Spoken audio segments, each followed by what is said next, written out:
देखो, जो दिनचर्या बताई गई है वही तुम्हारी सिद्धि का हेतु है। अपनी कोई भी दुराग्रह वृत्ति रख के, आग्रह वृत्ति रख करके शरणागत ना हो, खाली हो जाओ। जो भी तुम्हारे अंदर है वो समर्पण के भाव में, अब जो ही कहें करें हम सोई, आयस लिए चले निज दासी, मन क्रम वचन त्रिशुद्ध सकल मत, हम श्री हित हरिवंश उपासी। मन से, वचन से, कर्म से, शरीर की चेष्टाओं से शुद्ध, अर्थात जो उपदेश मिला है उसके अनुसार चलना, उसके विपरीत चलना अशुद्ध है, उनके अनुकूल चलना शुद्ध है, आदेश है। प्रातः उठे, सबसे पहले गुरुदेव भगवान को प्रणाम करके गुरु प्रदत्त नाम मंत्र का स्मरण करें। फिर वृंदावन भूमि को प्रणाम करें, चाहे जहां हो, क्योंकि हमारा प्रेम धर्म धाम में विराजमान प्रिया प्रीतम के चरणार विंद का सेवा सुख है।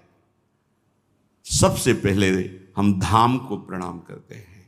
गुरुदेव के बाद धाम को प्रणाम किया, फिर अपनी दिनचर्या में नाम स्मरण करते हुए लगते हैं। जब स्नान कर ले रज लगाते हैं, चरणामृत लेते हैं, तिलक रचना करते हैं, फिर दिनचर्या आगे की बढ़ती है। इतना शरीर सेवी मत बन जाओ कि हर समय खान पान का ही चिंतन केवल बना रहे, जिससे प्राणों का पोषण हो, शरीर स्वस्थ रहे। ऐसी दिनचर्या बनाओ। 2 बार, 1 बार, 3 बार, जितने में तुम्हारा प्राण पोषण होता है थोड़ा थोड़ा ले ले, पर वो भगवद अर्पित करके। सेवक जी महाराज कह रहे, इसीलिए उनकी बुद्धि कच्ची रहती है। बिना स्नान किए खाना पीना, या स्नान करके सीधे केवल भोजन अर्पित करने की बात ही नहीं मन में आई। बहुत ध्यान देने योग्य, ये कच्चाई दूर हो जाएगी। अनहाई अनर्पित जाए गटकत, अगर बिना प्रभु को अर्पित किए हुए पा रहे हो तो तुम कैसे वैष्णव हो, कैसे शरणागत हो? वही तुम्हारे को बंधन में बांध देगा, अर्थात तुम्हारी बुद्धि में वही स्फुरणा होगी जो मायाकृत भोगों में आकर्षण पैदा करके तुम्हारे हृदय में तृष्णा कामना की आग लगा देगी। अगर भगवद अर्पित प्रसाद है तो इन वासनाओं को नष्ट करता है। काहे को अपनी बुद्धि को भ्रष्ट करोगे? बिना भगवद अर्पित किए हुए जो भी पाया जाता है वो पाप पाया जाता है, ऐसा संतों ने कहा है, ऐसा भगवान ने भी गीता जी में कहा है। कितना समय लगता है? बहुत सहज बात है। आपको बहुत जल्दी है तो जो पदार्थ आपके हाथ में आया है पाने के लिए, आपके सामने है, एक क्षण शांत होइए, स्मरण कीजिए आराध्य देव का, भावना कीजिए कि हमारे हृदय में भी विराजमान है, और जय हो राधा वल्लभ लाल की जय हो। प्रभु पाइए और बस पा लिए, हो गया।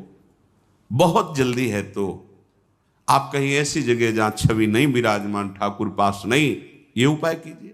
अगर घर में है, बहुत जल्दी है तो आप दृष्टि भोग लगा दीजिए। सामने गए, थाल दिखाई, 2-4 नाम लिए, प्रणाम किया, आगे समय है तो विराजमान करके पद गाया, भावना कर रहे प्रभु पा रहे, फिर आचमन कराया, फिर प्रसाद।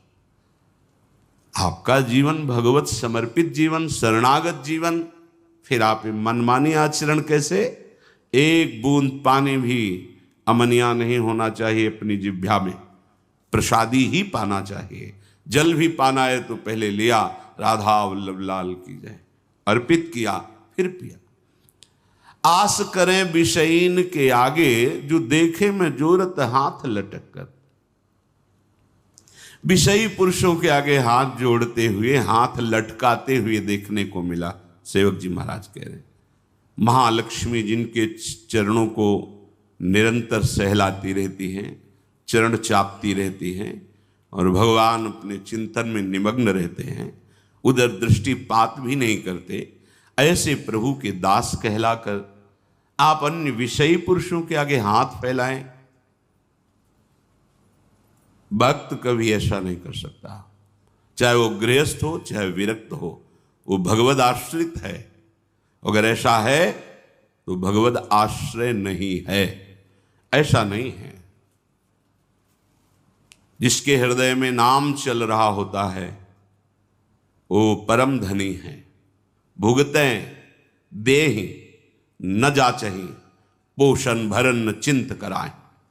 जो शरणागत जन है, जो भगवत प्रसाद से मिला, यथा लाभ संतोष सदा, काहू सो कछु न चाहोगो, आनंद लेते हैं, उसी में संतोष करते हैं। अगर जरूरत पड़ी तो उसमें से भी दूसरे को दे देते हैं, पर न जाचहि। ऐसे करना भक्तों का स्वभाव नहीं होता। ऐसे करने का मतलब है स्वामी को पहचाना नहीं। जिनकी तुम शरण में हुए उनको तुमने माना नहीं, ऐसी जरूरत ही नहीं पड़ती। भक्तन पाछे यूं फिरे ज्यो बछड़ा संगाए, चाहे वो गृहस्थ भक्त हो चाहे विरक्त भक्त हो। आस करें विषयीन के आगे, ऐसे करके मांगना दे। ये ना शरणागति का लक्षण है, ना ये किसी उपासना का भाव, ये केवल वासना है, वासना।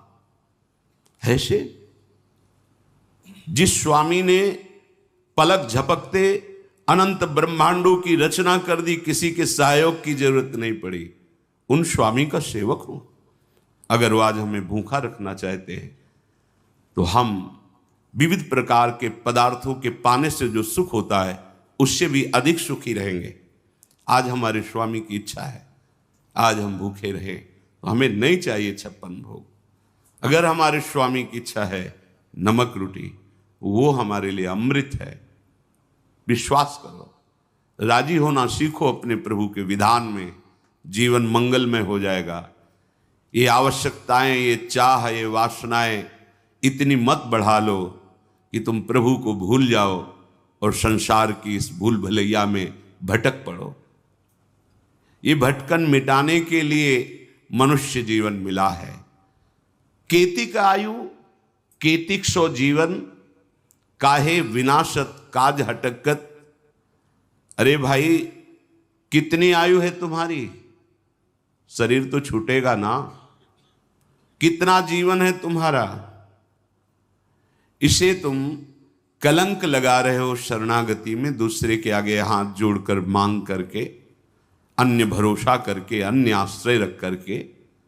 कितना जीवन है तुम्हारा? और एक सिद्धांत बता दें, यदि आपने चालबाजी से, कपट से जीना सीखा है तो पूरे जीवन इसी से जी पाओगे, दूसरा रास्ता नहीं रहेगा। आपने मांग करके इधर उधर तो ऐसे ही जीवन व्यतीत होगा, और आप निष्ठा तो वैसे जीवन व्यतीत होगा। तुम जैसे चाहोगे वैसे हरि तुम्हारी व्यवस्था करेगा। तुम्हारे मन में आया है कि बिना छल कपट झूठ चोरी के धन आदि नहीं आता, सुख सुविधाएं नहीं आती, तो नहीं आएंगी, तुम्हें वही करना पड़ेगा। तुम्हारी सोच है। अगर भरोसे पे हो गए जैसे हरि, तो आप दुख सुख के प्रभाव से रहित होकर आएंगे, दुख सुख उसके प्रभाव से रहित होकर परमानंद में निमग्न हो जाएंगे। इसलिए विचार करो, केतिक आयु केतिक जीवन, और ये जीवन मिला है भगवत प्राप्ति के लिए, तो काहे विनाशत काज हटकत। जो आपका प्रधान कार्य है भगवत आश्रय, भगवत प्रेम, क्यों उसका विनाश कर रहे हो? उस आश्रय का नाश क्यों कर रहे हो? किसी व्यक्ति के आगे हाथ जोड़कर वासनाओं की पूर्ति के लिए नहीं। भगवत भाव से तो सबको प्रणाम है, लेकिन आस रखकर, आस करें विषयीन के आगे। अगर आस है, ये नहीं, ये जीवन में कभी नहीं होना चाहिए, चाहे गृहस्थ हो चाहे विरक्त हो।